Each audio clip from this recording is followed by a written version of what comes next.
खेती धन को नाश और धनी न होवे पास, खेती धन की आस और धनी जो होवे पास। किसान भाइयों, इसकी कहावत को अर्थ तो आप समझ ही गए होंगे, और जो लोग नहीं समझे हैं वो अपने दादा बाबा से आप पूछ भी सकते हैं, अपने भाई बहनों से पूछ सकते हैं। किसान भाइयों नमस्कार, मैं संजय, अपनी मिट्टी विद संजय यूट्यूब चैनल पे आपका बहुत बहुत स्वागत है। किसान भाइयों, आज हम बात करने वाले हैं गन्ने की बुआई के बारे में। किसान भाइयों, जनवरी ख़त्म हो गया, अब फरवरी का महीना स्टार्ट हो गया है। किसान भाइयों, 15 फरवरी से लगा करके 30 मार्च तक गन्ने की बुआई के लिए बहुत ही उपयुक्त समय होता है, जिसकी बुआई हमें करनी चाहिए। धान में बहुत से लोगों ने धान की कटाई बहुत देर में की, पानी भर गया था, जिसकी वजह से धान के खेत हमारे परती पड़े रहे और हमने कोई भी खेत में बुआई नहीं की। तो किसान भाइयों, अब धान के खेत के जो हमारे परती पड़े हुए थे उनकी जुताई करके हमें उनकी गहरी जुताई कर देते हैं मिट्टी पलट हल से, और उसके बाद में उसकी तैयारी करके हमें उसमें गन्ना की बुआई कर देनी है। या फिर आलू, चना, मटर, तोरिया, जो हमारी फसल पकने वाली है, अभी अगले महीने या इसी महीने में कुछ लोगों की सरसों की फसल पक जाएगी, उसको काट करके गन्ने की बुआई हम कर सकते हैं। किसान भाइयों, गन्ने की बुआई करने के लिए हमको ऐसी प्रजातियों का चयन करना है जो हमारे गन्ना विभाग द्वारा स्वीकृत प्रजातियां हैं, जैसे 15-023, 13-235, 0-118, 14-201। किसान भाइयों, ये गन्ना की बीज हमारे पास बहुत कम उपलब्ध है, तो सारे किसान भाई बहुत परेशान हैं, चिंतित हैं, अब इतनी सारी वैरायटी हमको कहाँ से मिलेगी। तो इसके लिए पहले आओ पहले पाओ, आप अपने नज़दीकी गन्ना समिति का पंजीकरण करवा लीजिए। जब वहाँ पे आप गन्ने का अपना नाम पंजीकृत करवा लेते हैं तो आपको गन्ने का बीज पहले मिल जाएगा और आसानी से मिल जाएगा। किसान भाइयों, हमको अपने खेत में गन्ने की बुआई जब करना है तो उसके लिए हमको अपनी मिट्टी की कैसे करनी है, अपने खेत को कैसे तैयार करना है किसान भाइयों।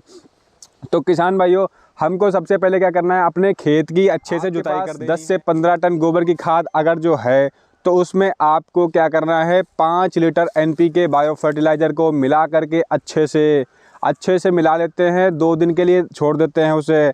2 दिन तक छोड़ने के बाद क्या करेंगे, अपने खेत में अंतिम जुताई के समय फेंक देंगे और उसके ऊपर से हम पाटा लगा देंगे। जब हम पाटा लगा देंगे तो हमारे खेत की नमी जो होगी वो सुरक्षित रहेगी किसान भाइयों। उसके बाद में क्या करना है हमें, अब बीज जो हमारा तैयार हुआ है उसको एक आँख का या 2 आँख का ही हमको बोना है। किसान भाइयों क्या करते हैं, ज़्यादातर किसान लेबर मजदूर को लगा करके अपने खेतों में गन्ने की बुआई करते हैं, सोचते हैं जल्दी से जल्दी गन्ने की बुआई हो जाए। उस समय जब गेहूं कट रहा होता है तब लेबर की उपलब्धता बहुत ही कम रहती है, तो किसान भाइयों खेतों में बहुत ही जल्दी क्या करते हैं, लेबर लोग बुआई कर देते हैं। ऐसी स्थिति में हमें क्या करना है, हमें ध्यान रखना है ये बात कि हमको 2 आँख वाला या 1 आँख वाला टुकड़ा जब बुआई करते हैं तो उसका जमाव अच्छा रहता है। दूसरी बात कि ऊपर से जो 1/3 पोर्शन होता है उसकी अगर ऊपर की बुआई हम करते हैं तो हमारा जमाव और कल्ले की संख्या ज़्यादा रहती है।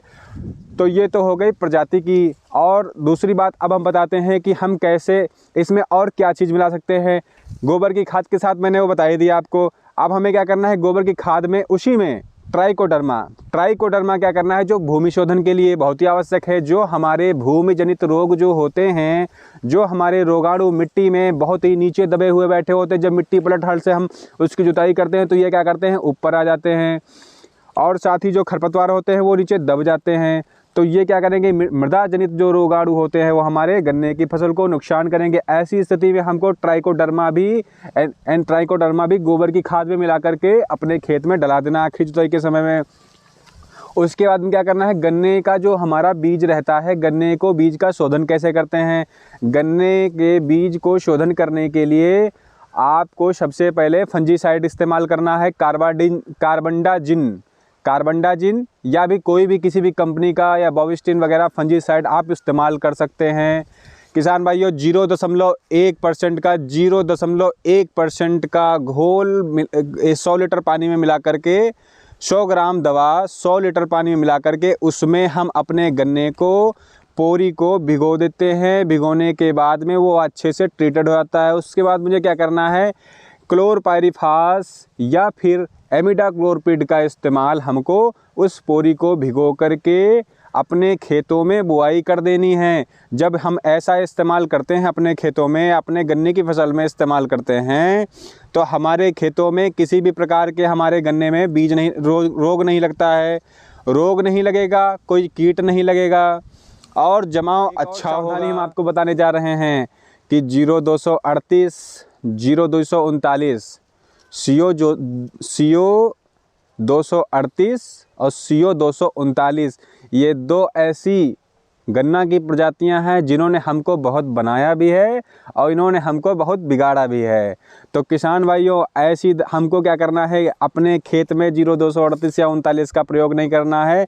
पूर्वी क्षेत्र, जो उत्तर प्रदेश का जो पूर्वी क्षेत्र पड़ता है या मध्य क्षेत्र पड़ता है, हमारा लखीमपुर खीरी, सीतापुर, पीलीभीत और बहराइच, बलरामपुर, श्रावस्ती और गोंडा, ये पूरब के जितने भी ज़िले हैं या मध्यांचल के जितने भी ज़िले हैं या शाहजहाँपुर वगैरह, इन सभी क्षेत्रों में रेड रॉट बहुत ही तेज़ी से फैल गया था, जिसकी वजह से हमारे गन्ने में रोग बहुत तेज़ी से फैलने लगा। तो ऐसी दशा में हमें 0239 का प्रयोग अपने खेतों में बुआई नहीं करनी है।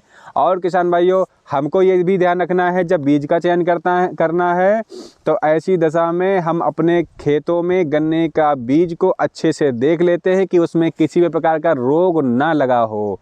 जब हम उसको 1 आँख का या 2 आँख का टुकड़ा जब काटेंगे, उसी समय हमें पता चल जाएगा कि उसमें रेड रॉट के कोई सिम्टम हैं या नहीं हैं, यानी लाल सड़न के कोई सिम्टम हैं, लक्षण दिखाई पड़ रहे हैं या नहीं।